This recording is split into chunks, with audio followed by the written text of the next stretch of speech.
Meanwhile, much of the Kennedy family is expected to endorse President Biden today in a public show of support. Democrats are hoping it will help convince voters not to support Robert Kennedy Jr.'s independent bid for the White House.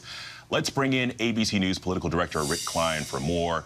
Rick, first, how significant is that endorsement coming from RFK Jr.'s own family?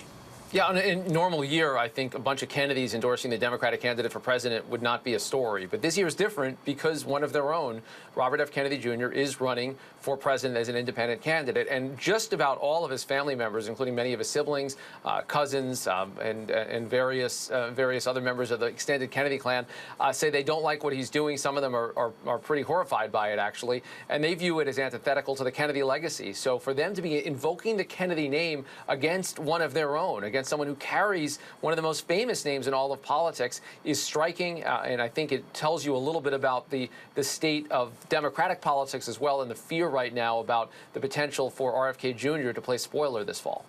Well, and Rick, while I have you, I want to ask you about this story that's kind of brewing out of Arkansas, where Governor Sarah Huckabee Sanders, the former Trump press secretary, is under fire for allegedly spending $19,000 in taxpayer funds on a lectern. State Republicans ultimately repaid the cost of that lectern after the purchase was made public.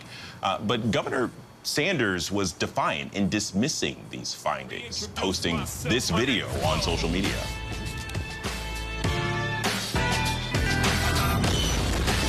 Now, Republican lawmakers are asking questions about this as well, but I'm curious, besides the produced video and the Jay-Z track there, I mean, what are you watching for as this kind of plays out?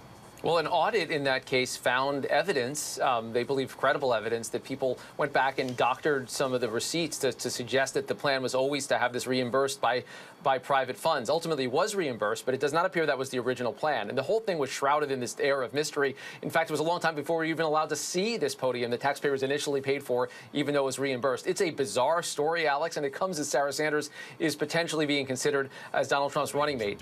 So we'll have to see how that plays out. But the way that she has treated this is kind of classic Trump style of nothing to hide here. In fact, let me show it off and give you some music to accompany this very expensive podium.